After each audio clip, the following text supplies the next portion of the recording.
প্রতিদিন গীতাপাঠ শুনলে মন শান্ত হয়, জীবনে সঠিক পথ দেখাতে সাহায্য করে। দুঃখ, ভয়, রাগ দূর হয়, আত্মবিশ্বাস বৃদ্ধি পায়। কর্ম ও ভক্তির মাধ্যমে হৃদয়ের শক্তি, ঘরে শান্তি ও জীবনে আলো নিয়ে আসে। তাই প্রতিদিন আমাদের চ্যানেল থেকে 2টি শ্লোক সহ একটি পাঠ শুনুন। ইয়ং ইয়ং বাপি শরণ ভাবন ত্যজত্যন্তে কলেবরম তং তমে বৈতি কৌন্তেয় চদা তদ্ভাব ভাবিতঃ। হে কৌন্তেয় অর্জুন, মানুষ মৃত্যুকালে যে যে ভাব স্মরণ করতে করতে এই দেহ ত্যাগ করে, সে নিশ্চিতভাবে সেই ভাবের অবস্থাই লাভ করে। কারণ সে সর্বদা সেই ভাবের দ্বারাই অন্তরে গঠিত হয়েছে।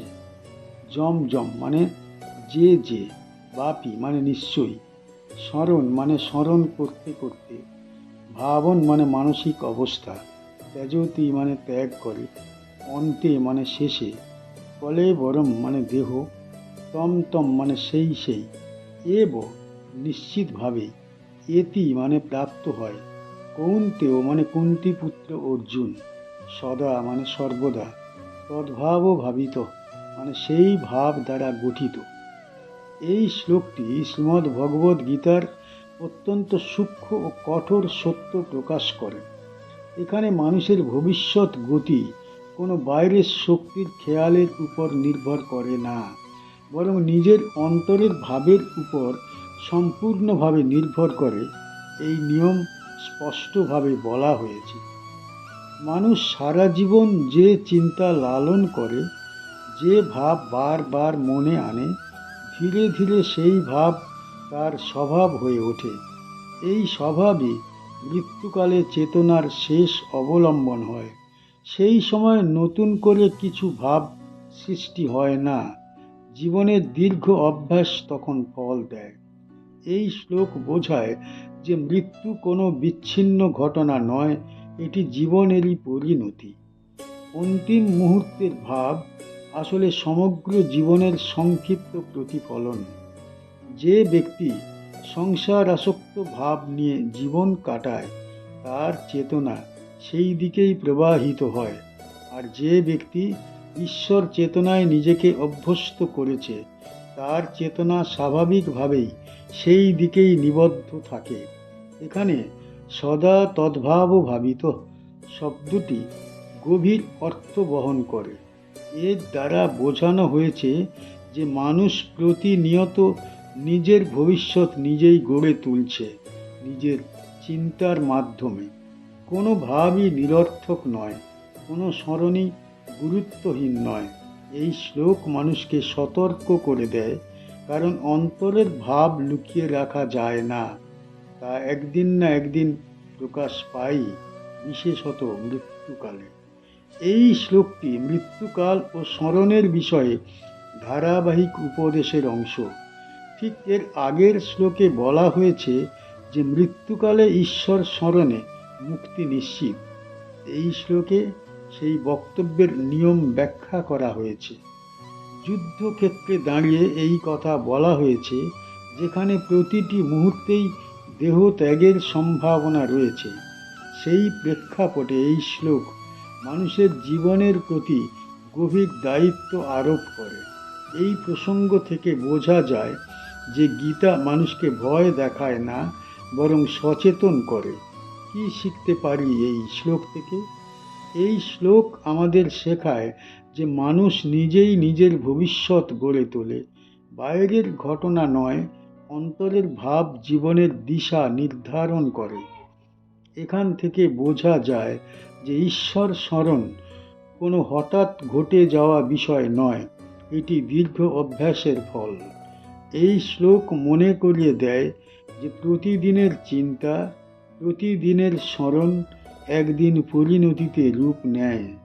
সবচেয়ে গভীর শিক্ষা হলো, যে ভাবকে মানুষ জীবনে আশ্রয় দেয়, শেষ পর্যন্ত সেইভাবেই সে নিজেকে খুঁজে পায়। তস্মাৎ সর্বেষু কালেষু মাম অনুস্মর ইউধিয়চ ময়্যর্পিত মনোবুদ্ধি মামে বৈষ্যসীয় সংশয়। অতএব হে অর্জুন, সব সময় আমাকে স্মরণ করো এবং যুদ্ধ করো। মন ও বুদ্ধি আমার মধ্যে অর্পণ করলে তুমি নিশ্চিতভাবেই আমাকে লাভ করবে, এ বিষয়ে কোনো সন্দেহ নেই। তস্মাৎ মানে অতএব, সর্বেষু কালেষু মানে সকল সময়ে, মাম মানে আমাকে, অনুসর মানে স্মরণ করো, যুদ্ধ মানে যুদ্ধ করো, চ মানে এবং, ময়্যর্পিত মানে আমার মধ্যে অর্পিত, মনোবুদ্ধি মানে মন ও বুদ্ধি, মাম এব মানে আমাকে, এষ্যসি মানে প্রাপ্ত হবে, অসংশয় মানে কোনো সন্দেহ নেই।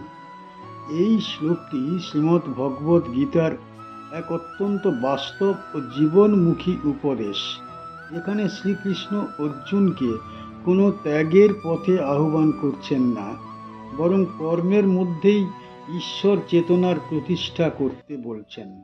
এই শ্লোক গীতার মূল সুরকে স্পষ্টভাবে প্রকাশ করে। কর্ম ও স্মরণ একসঙ্গে চলতে পারে এবং চলাই উচিত। শ্রীকৃষ্ণ এখানে বলছেন, সব সময় আমাকে স্মরণ করো। এর অর্থ এই নয় যে মানুষ বাহ্য কর্ম ছেড়ে বসে থাকবে, বরং অন্তরের চেতনাকে ঈশ্বরমুখী রেখে জীবনের কর্তব্য পালন করাই আসল শিক্ষা। অর্জুন একজন যোদ্ধা, তার কর্তব্য যুদ্ধ করা। শ্রীকৃষ্ণ তাই তাকে যুদ্ধ ত্যাগ করতে বলেননি। এই শ্লোকে মন ও বুদ্ধির কথা বিশেষভাবে বলা হয়েছে। মন হলো অনুভূতির কেন্দ্র এবং বুদ্ধি হলো সিদ্ধান্তের শক্তি। যখন মন ও বুদ্ধি ঈশ্বরের মধ্যে স্থাপন করা হয়, তখন কর্ম আর বন্ধনের কারণ হয় না, সেই কর্মই যজ্ঞে পরিণত হয়।